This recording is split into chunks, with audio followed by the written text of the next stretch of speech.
Reggie Miller, Hall of Famer, Turner Sports NBA analyst. Reg will be calling the Eastern Conference Finals for TNT. It'll be the Cavs against either the Celtics or the Wizards. My Wizards get blown out again.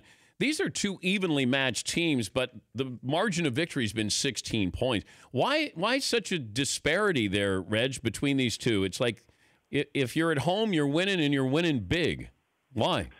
Yeah, look, I was surprised at last night's outcome. I thought we would, especially with the series tied 2-2, those game fives are usually ones for the ages. And for Boston, and I give Boston all the credit, it's surprising because you're right, both teams are evenly matched. Personally, I think Washington has probably a little bit more talent, but in my opinion, Boston probably has the heart. And you would think the games would be closer, and they have been at times, but they've been a game of runs. If you've seen some of the trends that have gone on in this series, whether it's Boston going on a 26-0 run. Last night, Boston went on, I believe, a 16-0 run. Yeah. So it's a little head-scratching at times, but at the end of the day, does it really matter? Well, I was going to ask you, who would give Cleveland a better, matchup? Is it fair to say no one? Really? I mean, look, I think with Washington, those guards are fantastic in John Wall, Bradley Beal. I think you have a few players possibly that can, play LeBron James and Markieff Morris, maybe Otto Porter. I think for Boston, you have a lot of guys defensively, Marcus Smart, Crowder, Avery Bradley. Isaiah Thomas has been fantastic in these playoffs, especially the whole story that surrounds, the death of his sister and what they've overcome emotionally, physically, being down 0-2 and everyone thinking that series is over. And then Rondo, the injury, and then they go on to win 4 straight. But really, I don't see anyone really challenging, Cleveland in the East. I think people are trying to take LeBron down a little bit on his pedestal there by saying, who is he really defeated? But if he beats Golden State this year, then there are no more excuses for LeBron's greatness. Not that he's great. It feels like they're still looking for something to take him down a notch or two. Was it last week or 2 weekends ago I said you can make a case if LeBron James wins this year and they go through Golden State? I didn't say if it was the right case, but you could make a case that he is neck and neck with the GOAT, Michael Jordan. The times, 7 straight times, if he does make it, knock on wood, still work to be done, but we're assuming he's going to get to the finals. Yep. That would be 7 straight.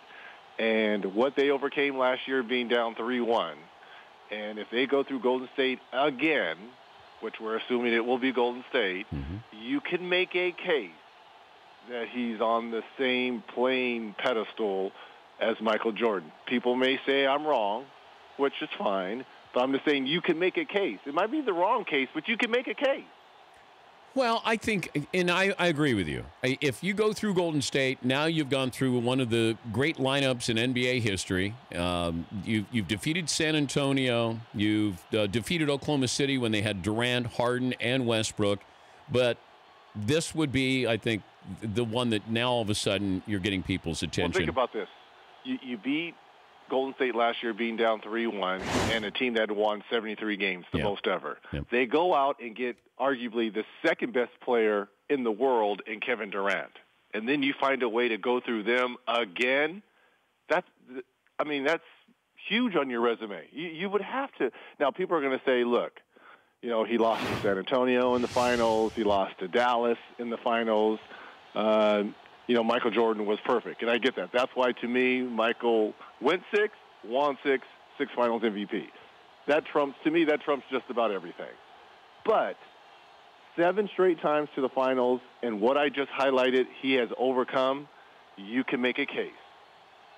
He's Reggie Miller. Reg will call the Eastern Conference Finals. The Cavs waiting for either the Celtics or the Wizards. Kevin Durant said that if he were coming into the league and going to be drafted, he would not go to the NBA Combine.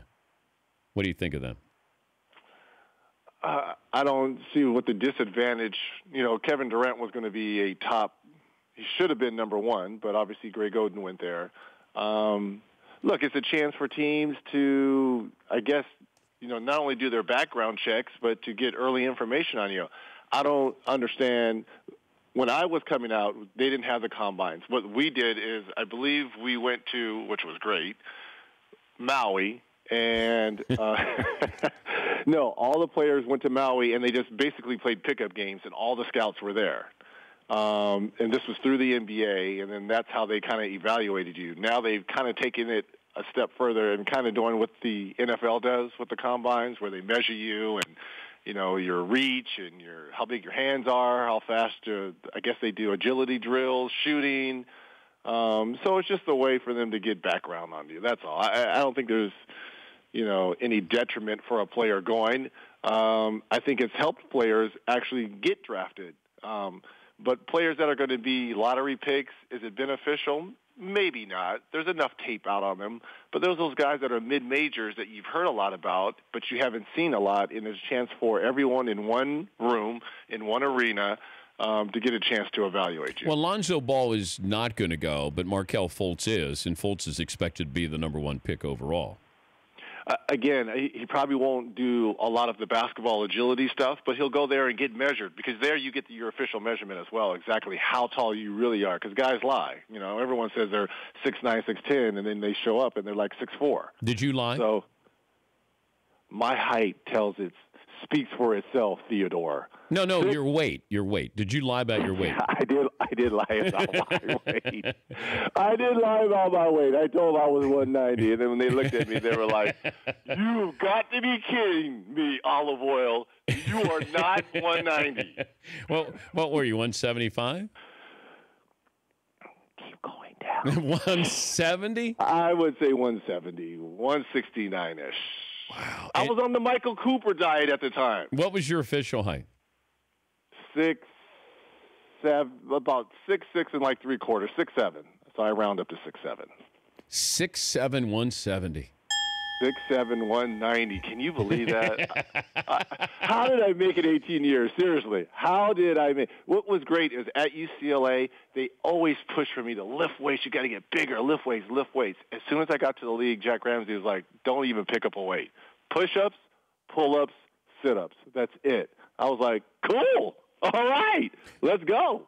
And that really became my diet of workouts. But I also remember that they worried about how you ran. Was that a story of the? Yes, I wore braces until I was the age of 5. Both of my feet pronated out, so I had to wear braces to bring my feet in so they would be regular. So on my right knee, it's almost like a 45-degree angle. So teams and physicians were worried that I was going to have an ACL injury or have knee problems or back issues, but I ran like a deer, which was great, because once I got out of the braces when I was a kid and I was able to, run with, Saul, Durrell, and Cheryl and Tammy, the last thing on my mind was worried about a knee injury or a back injury. I was just glad to be out of the braces. So I always prided myself on conditioning, so I ran so much as a kid. It never became an issue once I started playing. Tyronn Lue says the Cavs and Warriors feels like the Celtics and Lakers of the 80s. You agree? I do agree. And, I know LeBron came out less than a year ago and saying it's not a rivalry. Oh, it's definitely a rivalry, especially if they meet this third time, the trilogy. You know what would be great right now? Both teams have been off well over a week. They should have a practice game. They should have a secret game. Seriously, if I'm Draymond Green, I would call up LeBron James and say, "Look, let's meet in the middle between San Francisco and Cleveland, and let's just have an exhibition game." Because this is what I'm in fear of, because both teams still have some work to do. I fear one of the key players is going to get hurt in the conference finals, and then we're going to have all the excuses. Well, such and such got hurt, and right now both teams are whole. Both teams are probably playing their best game. Let's just have a pickup game. It doesn't have to be publicized. Let's meet in the middle. What's in between Cleveland, Paulie? What's in between Cleveland and San Francisco? What state? Omaha. What state is absolutely in the middle? Nebraska. Let's meet in the middle and have an exhibition game right now. Right now. You get on y'all's jet, we get on our jet. Yeah. Let's go. Yeah. Let's go. Creighton University is going to host the Warriors against the Cavaliers. Did you hear this Steve Harvey story? I have not. Okay. He put out a memo for his staff. He's going into his 5th season of the Steve Harvey Show, and he basically said, "Don't talk to me.